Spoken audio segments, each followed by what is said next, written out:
Hello guys, कैसे हो आप सब लोग। आई होप आप सभी लोग काफ़ी अच्छे होंगे और आप अपनी तैयारी बेहतर तरीके से कर रहे होंगे। गाइस, हमने कल आपको एक वीडियो प्रोवाइड कराई थी जिसमें हम आपको खान सर के द्वारा लिखे गए नोट्स को यहाँ पर कराने की कोशिश कर रहे हैं।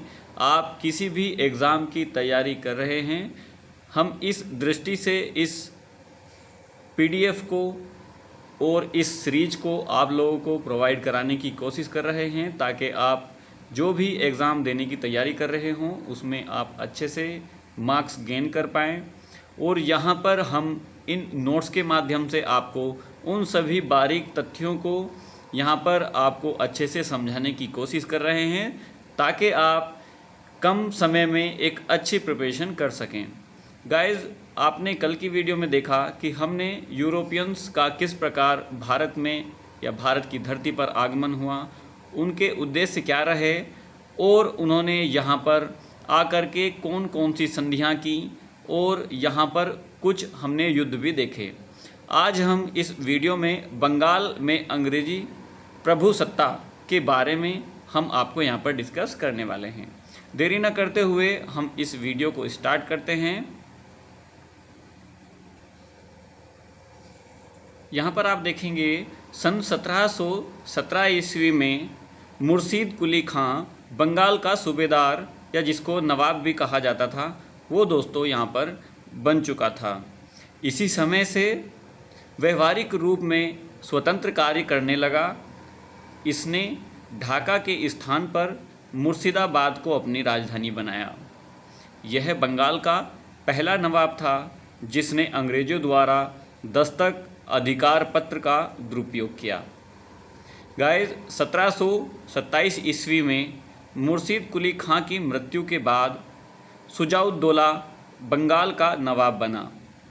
यह अत्यंत न्यायप्रिय नवाब था जो 1732 ईस्वी में अलीवर्दी खां को बिहार का सूबेदार नियुक्त किया गया। उसके बाद 1739 ईस्वी में सिराजुद्दौला की मृत्यु के बाद इसका पुत्र सरफराज खां नवाब बना। इसके समय 1740 ईस्वी में अलीवर्दी खां ने विद्रोह कर दिया और इसी विद्रोह में सरफराज खां मारा गया और अलीवर्दी खां बंगाल का नवाब बन गया। अलीवर्दी खां 1740 ईस्वी से 1756 ईस्वी तक का जो इनका शासनकाल रहा वो हम यहाँ पर देखने वाले हैं। यहाँ पर आप देखेंगे इसने यूरोपियों की उपमा यानी मधुमक्खियों से की। इसके अनुसार यदि इन्हें ने छेड़ा जाए तो यह शहद देंगे, यदि इन्हें छेड़ा जाएगा तो ये काट कर मार डालेंगे। ये आपके एग्ज़ाम में कई बार क्वेश्चन पूछा गया है कि इस प्रकार का जो कथन है वह किसने कहा है। तो यूरोपियों की उपमा, जो यूरोपियंस की जो उपमा है मधुमक्खियों से की है, ठीक है, अलीवर्दी खां के शासनकाल में। उसके बाद यहाँ पर आप देखेंगे अलीवर्दी खां के कोई पुत्र न होने के कारण इसने अपनी सबसे छोटी पुत्री के पुत्र सिराजुद्दौला को अपना उत्तराधिकारी नियुक्त किया। गाइस, ये क्वेश्चन आपके एग्ज़ाम में बना भी है कि अलीवर्दी खां ने अपने उत्तराधिकारी के रूप में किसको नियुक्त किया था। तो आप इस चीज़ को यहाँ पर अच्छे से नोट कीजिएगा कि अपनी सबसे छोटी पुत्री के पुत्र सिराजुद्दौला को अपना उत्तराधिकारी नियुक्त किया था। फिर देखेंगे गाइस, यहाँ पर हम सिराजुद्दौला सन 1756 ईस्वी से 57 ईस्वी के मध्य में सिराजुद्दौला का अंग्रेज़ों के साथ संबंध बिगड़ गया क्योंकि अंग्रेज़ों ने नवाब के शत्रुओं को शरण दे रखी थी और नवाब के मना करने के बावजूद भी बस्तियों का दुर्गीकरण कर रहे थे। इसी के कारण सिराजुद्दौला रुष्ट हो गया और 15 जून 1756 ईस्वी को नवाब कलकत्ता स्थित फोर्ट विलियम पर आक्रमण कर दिया। 5 दिनों के युद्ध के बाद 20 जून 1756 ईस्वी को फोर्ट विलियम पर अधिकार कर लिया और अंग्रेज भागकर कुल्टा नामक टापू में शरण ली। यानी कि अंग्रेजों ने भागकर कुल्टा नामक टापू में शरण ली। लाल कोठरी की घटना 20 जून सन 1756 ईस्वी। इस घटना का उल्लेख एक अंग्रेज अधिकारी हॉलवेल ने किया है। हॉलवेल के अनुसार 20 जून की रात्रि को नवाब ने 146 अंग्रेज बंदियों को एक कोठरी में बंद कर दिया। इसमें दूसरे दिन 123 अंग्रेजों की मृत्यु हो गई और हॉलवेल सहित 23 अंग्रेज जीवित रहे। संभवतः यह हॉलवेल की मनगढ़ंत कहानी है, क्योंकि इसकी पुष्टि अन्य स्रोतों से नहीं होती है। प्लासी का युद्ध 23 जून 1757 ईस्वी में हुआ।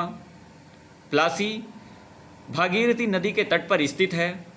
यह युद्ध क्लाइव की नेतृत्व वाली एक छोटी सी अंग्रेजी सेना और नवाब सिराजुद्दौला की 50,000 सेना के साथ हुआ।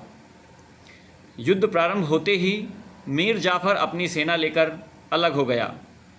अंततः इस युद्ध में नवाब सिराजुद्दौला पराजित होकर मुर्शिदाबाद भाग गया, लेकिन नवाब को मुर्शिदाबाद में पकड़कर उसका वध कर दिया गया। इसके बाद मीर जाफ़र बंगाल का नवाब बना और क्लाइव को व्यक्तिगत रूप से बहुत धन मिला। इस तरह प्लासी के युद्ध ने भारत में अंग्रेजी प्रभुसत्ता की नींव डाल दी। गाइस, आपको एक बार फिर से यहाँ से अगर आप चाहते हैं तो मैं आपको रीड करके बताता हूँ, क्योंकि यहीं से अंग्रेज़ों की जो सत्ता है वह भारत में पूर्ण तरीके से स्थापित हो जाती है। देखिएगा, जब युद्ध प्रारंभ होता है तो मीर जाफ़र अपनी सेना लेकर अलग हो गया। अंततः इस युद्ध में नवाब सिराजुद्दौला पराजित होकर मुर्शिदाबाद भाग गए, लेकिन नवाब को मुर्शिदाबाद में पकड़कर उसका वध कर दिया गया। इसके बाद मीर जाफ़र बंगाल का नवाब बना। क्लाइव को व्यक्तिगत रूप से बहुत धन मिला। इस तरह प्लासी के युद्ध में भारत में अंग्रेजी प्रभुसत्ता की नींव डाल दी। ठीक है। कंपनी को 24 फरगना जिले की दीवानी प्राप्त हुई इस युद्ध के बाद। यहाँ पर हम देखेंगे गाइस, क्लाइव का नवाब के विरुद्ध षड्यंत्र। नवाब सिराजुद्दौला के प्रमुख अधिकारी उससे असंतुष्ट थे। इसका लाभ उठाकर क्लाइव ने नवाब के विरुद्ध एक षड्यंत्र रचा। इस षड्यंत्र में नवाब के मुख्य सेनापति मीर जाफ़र, दीवान राय दुर्लभ और एक सैनिक अधिकारी यार लतीफ़ था। बंगाल का एक व्यापारी जगत सेठ सम्मिलित थे इस षड्यंत्र में। अगर आपसे आपके एग्ज़ाम में पूछा जाता है तो आप बताइएगा कि यहाँ पर इस षड्यंत्र में नवाब के मुख्य सेनापति, जो कि मुख्य सेनापति थे जिनका नाम मीर जाफ़र था, राय दुर्लभ, ठीक है, और एक सैनिक अधिकारी और यार लतीफ़, बंगाल का इसमें एक व्यापारी भी सम्मिलित था। सन 1757 से 1760 के बीच मीर जाफ़र के बारे में जो भी घटना हुई उस चीज़ के बारे में हम यहाँ पर जानने की कोशिश करेंगे। 1760 ईस्वी में क्लाइव इंग्लैंड वापस चला गया। इसके स्थान पर बेंसी टार्ट बंगाल का गवर्नर बनकर भारत आया। बेंसी टार्ट ने नवाब बदलने का निश्चय किया। इसके लिए इसने मीर जाफ़र के दामाद मीर कासिम से समझौता किया।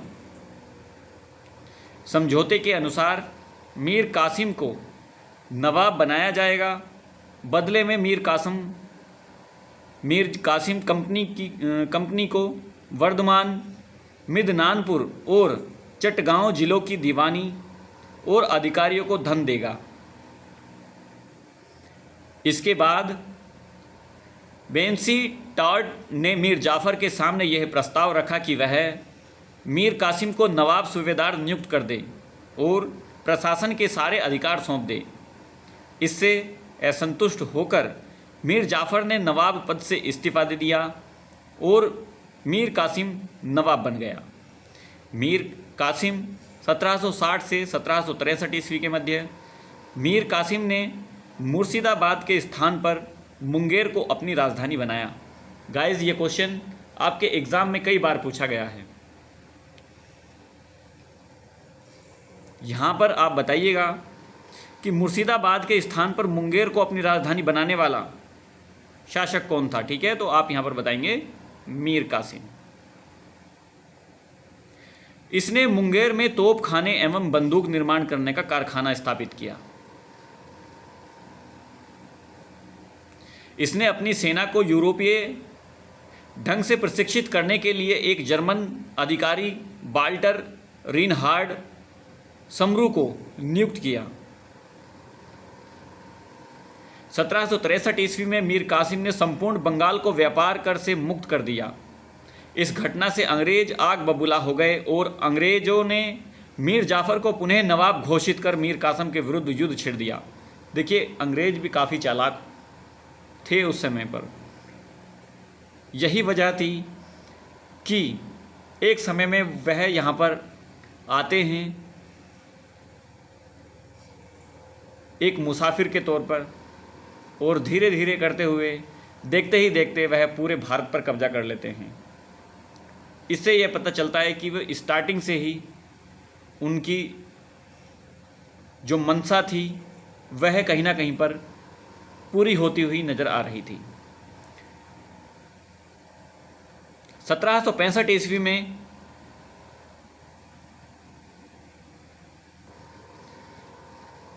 क्लाइव पुनः भारत आया और इसने बंगाल के नवाब, मुगल सम्राट व अवध के नवाब से अलग अलग संधियां की। सर्वप्रथम क्लाइव ने बंगाल के नवाब नजबुद्दौला से संधि की। संधि के अनुसार प्रशासन के सारे अधिकारी कंपनी के हाथों में होगा या सारा अधिकार कंपनी के हाथों में होगा। नवाब को प्रतिवर्ष 53 लाख रुपए सालाना कंपनी देगी। इस प्रकार बंगाल में द्वैध शासन लागू हो गया।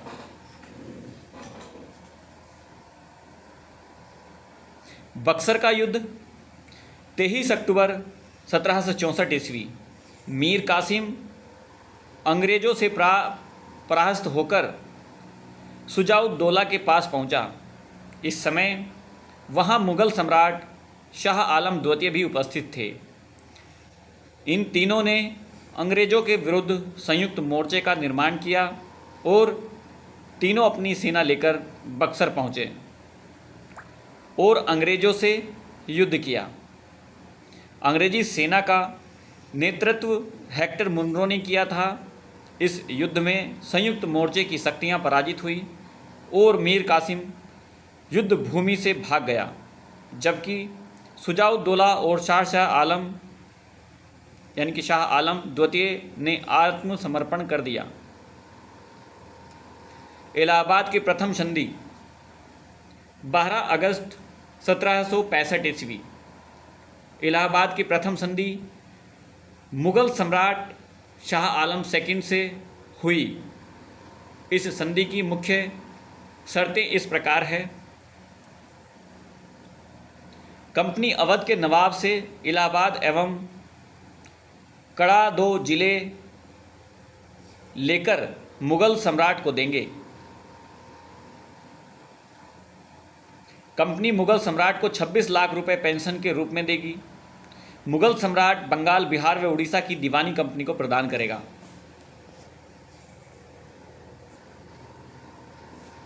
इलाहाबाद की दूसरी संधि 16 अगस्त 1765 ईस्वी। यह संधि अवध के नवाब शुजाउद्दौला से हुई। इस संधि की मुख्य शर्तें इस प्रकार थीं। कंपनी अवध के नवाब से इलाहाबाद एवं कड़ा का जिला प्राप्त करके मुगल सम्राट को दे दिया। अवध ने नवाब पर हर्जाने के रूप में 50 लाख रुपए एवं चुनार का किला कंपनी प्राप्त करेगी। कंपनी को अवध में कर मुक्त व्यापार करने का अधिकार होगा। अवध की सुरक्षा के लिए अवध में एक अंग्रेजी सेना रखी जाएगी जिसका खर्च अवध का नवाब देगा। देखिएगा गाइस क्या चल रहा है। उनसे अवध के नवाब से पैसे भी वसूले जा रहे हैं और उन्हीं को प्रोटेक्शन देने के लिए एक सेना गठित की गई जिसका खर्च भी नवाब को भी देना होगा, नवाब को ही देना होगा। अंग्रेज कितने चालाक स्टार्टिंग से रहे हैं, किस प्रकार से उन्होंने हिंदुस्तान में अपना जो वर्चस्व है वो धीरे धीरे बढ़ाया। 1765 से 1772 ईस्वी तक बंगाल में द्वैध शासन चलता रहा। 1772 में वॉरेन हॉस्टिंग बंगाल का गवर्नर बनकर आया। ये क्वेश्चन आपके एग्जाम में कई बार पूछा भी गया है। वॉरेन हॉस्टिंग जो बंगाल का गवर्नर बनकर आया उसका सन आपसे पूछ लिया जाता है, या फिर बंगाल का प्रथम गवर्नर जनरल कौन था ये भी पूछ लिया जाता है। इसमें द्वैध शासन को समाप्त कर बंगाल में कंपनी का शासन स्थापित कर दिया था।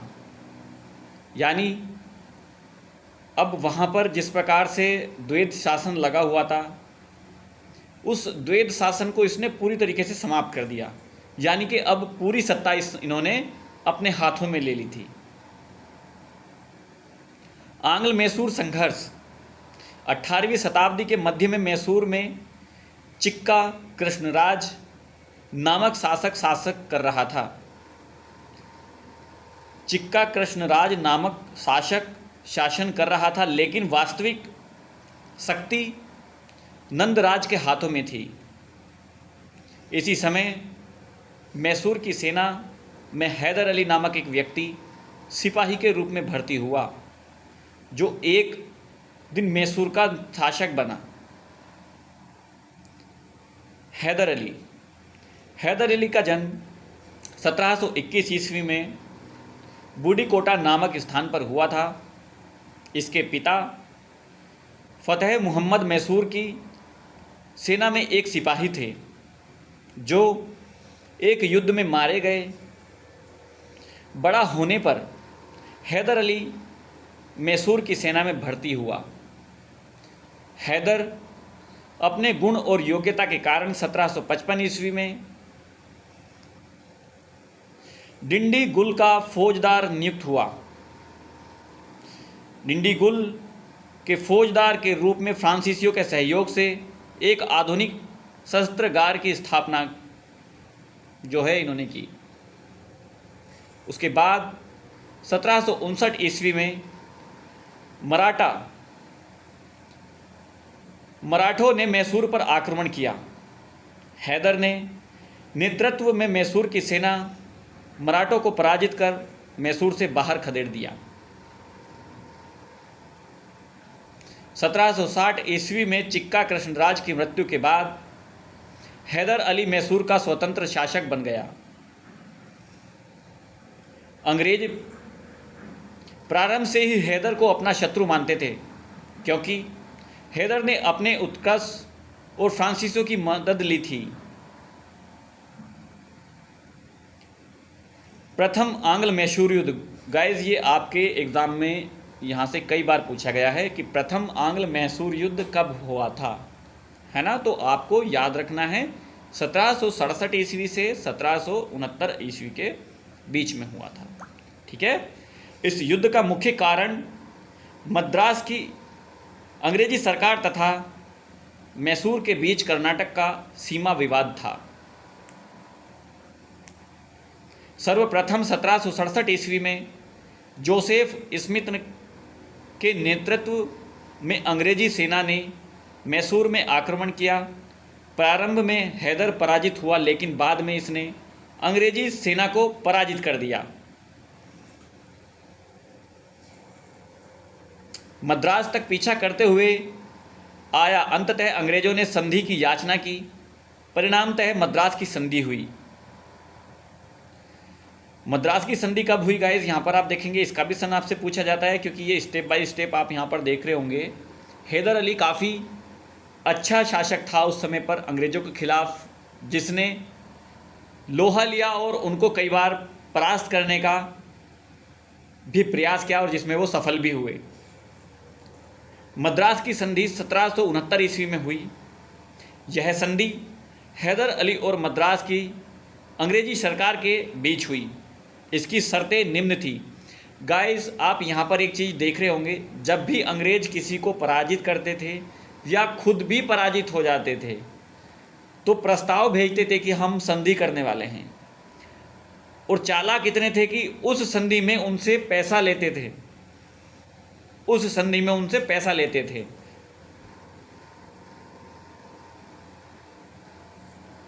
वही चीज़ आप मद्रास की संधि में यहाँ पर आप देखेंगे। एक दूसरे के जीते हुए क्षेत्र एक दूसरे को वापस कर दिए जाएंगे। हैदर अली अंग्रेज बंदियों को रिहा करेगा। अंग्रेज हैदर अली को युद्ध का हर्जाना देगा। यहाँ पर अंग्रेज जो है हैदर अली को युद्ध का हर्जाना देगा। इसमें तो हैदर अली, क्योंकि हैदर अली यहाँ पर काफ़ी अच्छा शासक था, काफ़ी वर्चस्व उसका बढ़ चुका था, काफ़ी उसके चर्चे सुनने को मिलते थे, किस तरह की कंडीशन से और कहाँ तक वह पहुँचा। एक सिपाही के रूप में उसके पिता, जिसके किसी फ़ौज में काम करते थे सिपाही के तौर पर, किसी राजा के अंडर में काम करते थे, वहीं पर उसका बेटा हैदर अली जो कि एक फ़ौज में भर्ती हुआ, सिपाही बना और फिर अंत में आते आते एक अच्छा शासक भी बना हैदर अली। यहीं पर आप देखेंगे दोस्तों, यही वजह रही कि अंग्रेज़ों से पहली बार जो युद्ध का हर्जाना है वह इसने लिया। अन्यथा ज़्यादातर अंग्रेज जिन भी शासक को पराजित करते थे उनसे युद्ध का हर्जाना लेते थे और संधि के दौरान उनसे कुछ जगह की ज़मीनों को भी अपने अधीन वो लोग कर लेते थे। देखेंगे इस युद्ध में अंग्रेज़ों की अजयता को समाप्त कर दिया था, क्योंकि वे हमेशा जीतते ही आ रहे थे। द्वितीय आंग्ल मैसूर युद्ध 1780 से 1784 के बीच।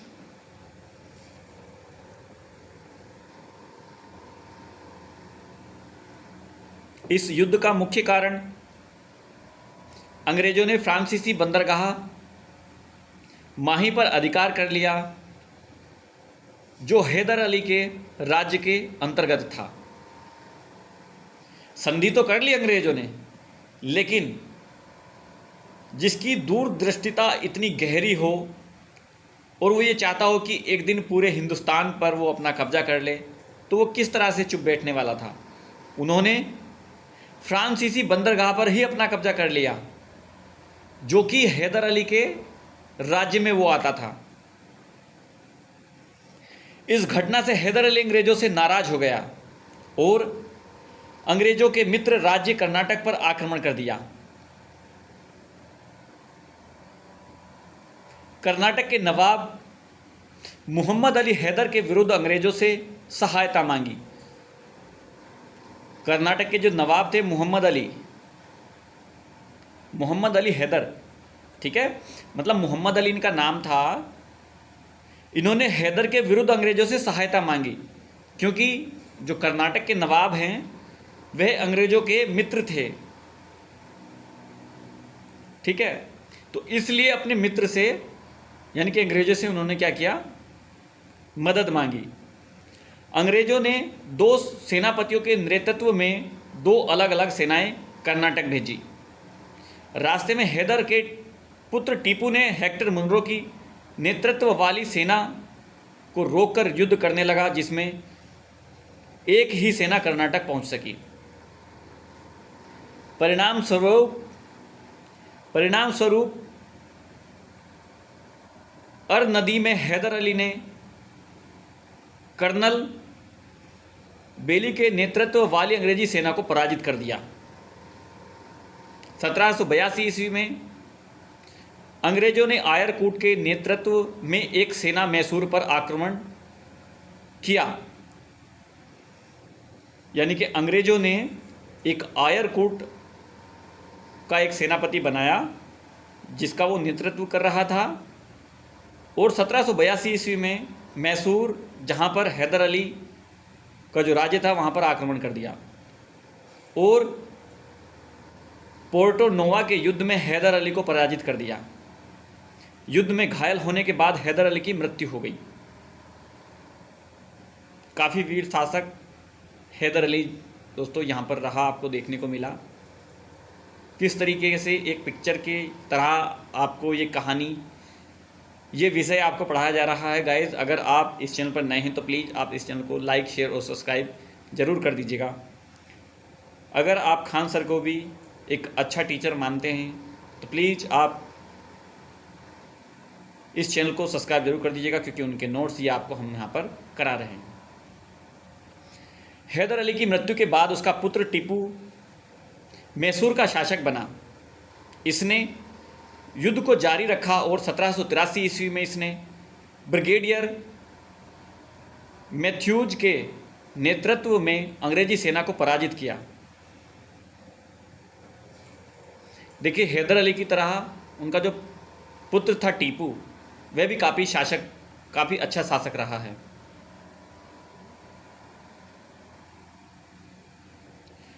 लेकिन इसी समय यूरोप में एक संधि के कारण फ्रांसीसियों ने टीपू का साथ छोड़ दिया और टीपू ने अंग्रेजों के साथ एक संधि कर ली।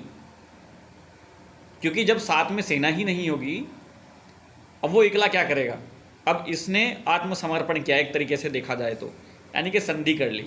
और संधि में आप देखेंगे, जो कि मंगलोर की संधि जानी जाती है, 1784 ईस्वी में हुई। इस संधि के तहत द्वितीय आंग्ल मैसूर युद्ध समाप्त हो गया। इस तरीके से जो द्वितीय आंग्ल मैसूर युद्ध चल रहा था वो इस तरीके से समाप्त हो गया। यानी कि जब टीपू ने संधि कर ली तो इस तरीके से वह समाप्त हो गया। इस संधि के द्वारा एक दूसरे के जीते हुए क्षेत्र एक दूसरे को वापस कर दिए गए।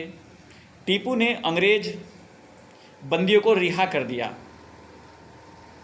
तृतीय आंग्ल मैसूर युद्ध 1790 से 1792 ईस्वी में, इस युद्ध का तात्कालिक कारण आईकोटा और क्रेगानूर के दो दुर्ग डचों से टीपू खरीदना चाहता था। लेकिन अंग्रेजों ने या अंग्रेजों के मित्र राज्य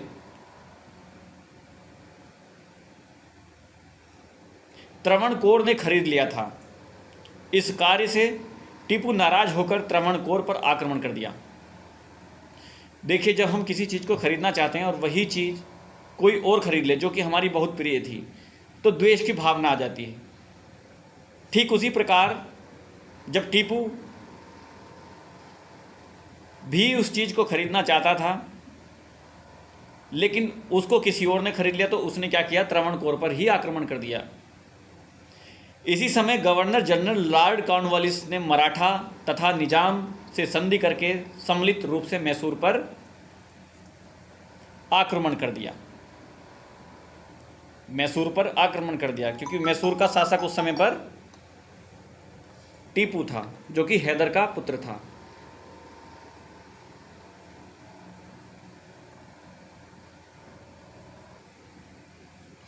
कॉर्नवालिस ने मैसूर के अनेक क्षेत्रों को जीतकर श्रीरंगपट्टनम को घेर लिया। बाध्य होकर टीपू ने अंग्रेजों से संधि कर ली। क्योंकि यहाँ पर आप देख रहे होंगे, टीपू भी असहाय सा उस समय पर होने लगा था, क्योंकि उसके पास में ज़्यादातर सेना नहीं थी और अंग्रेजों का दिन प्रतिदिन वर्चस्व बढ़ता जा रहा था। इसीलिए टीपू ने भी उचित समझा कि उनसे संधि कर ली जाए, जिसको जो है श्रीरंगपट्टनम की संधि उसको बोला जाता है। यह संधि 1792 ईस्वी में होती है। इस संधि के द्वारा तृतीय आंग्ल मैसूर युद्ध समाप्त हो गया। इस संधि के द्वारा टीपू का आधा राज्य ले लिया गया। गाइस, जो नीति आप अंग्रेजों की पहले से देख रहे थे, वही नीति इन्होंने यहाँ पर भी अपनाई। इन्होंने संधि के तौर पर टीपू का आधा राज्य ही ले लिया था। टीपू पर 3 करोड़ का हर्जाना उस समय का, आप बताइएगा, 1792 की बात है, 3 करोड़ का हर्जाना लगाया। टीपू के पास धन न होने के कारण उसने 2 पुत्रों को कॉर्नवालिस के पास बंधक के रूप में रख दिया। देखिएगा इतना भयंकर जो जुर्माना था लगाया, संधि इसको बोलते हैं। बताइए, उस समय की घटना है 1792 की, और 3 करोड़ का हर्जाना लगाया जो कि वो सक्षम नहीं था देने में। इस हर्जाने की रकम को पूरा करने के लिए उन्होंने अपने 2 पुत्रों को कॉर्नवालिस के पास में बंधक के रूप में रख दिया था। बताइए, ये स्थिति उस समय पर उनके सामने जो है आ चुकी थी। और टीपू की सेना को भी सीमित कर दिया था, यानी कि ज़्यादातर जो उसके पास में सेना थी टीपू के पास, वह भी उन्होंने कम कर दी थी।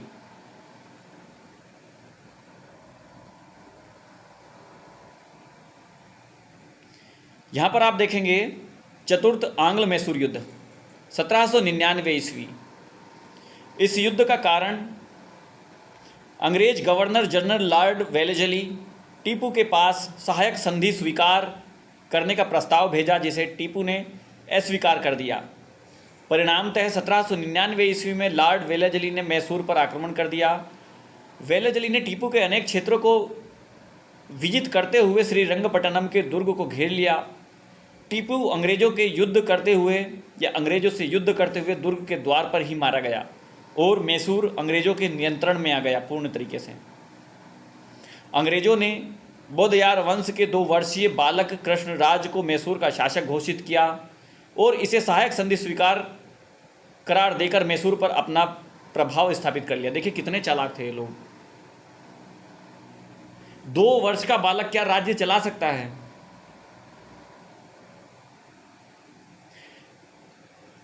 यही उनकी इच्छा थी कि राज्य के नाम पर तो उनको नियुक्त कर दिया गया ताकि जो और रजवाड़े बचे हुए हैं उनके लोग इस चीज़ का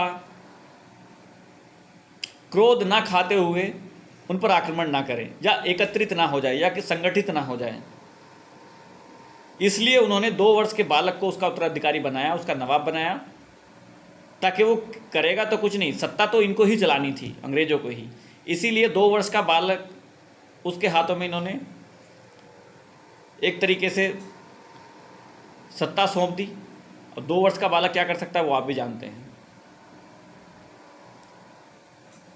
और इसे सहायक संधि स्वीकार करार देकर मैसूर पर अपना प्रभाव स्थापित कर लिया। 1834 ईस्वी में विलियम बेंटिंक ने मैसूर को जीतकर अंग्रेजी साम्राज्य में मिला लिया था। आंग्ल मैसूर युद्ध एक दृष्टि में अगर गाइस आप देखना चाहते हैं तो आप यहाँ पर देख सकते हैं, क्योंकि ये चीज़ हमने आपको यहाँ पर रीड करा ही दी।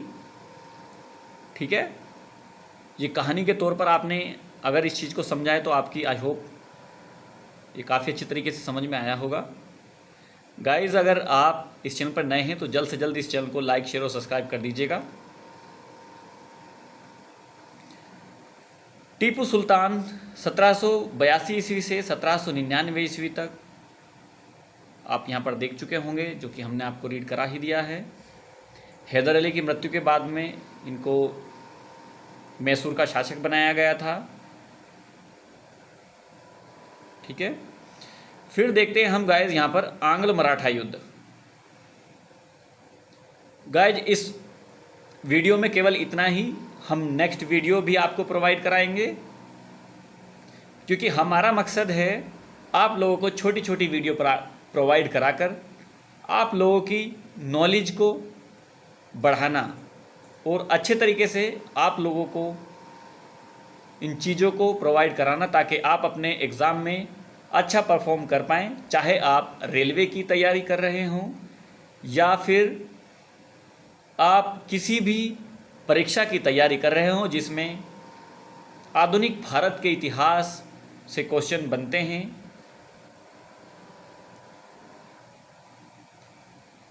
गाइस अंत में आप प्लीज़ इस चैनल को लाइक, शेयर और ज़रूर कीजिएगा, सब्सक्राइब जरूर कीजिएगा। मिलते हैं नेक्स्ट वीडियो में, तब तक के लिए थैंक यू सो मच। जय हिंद।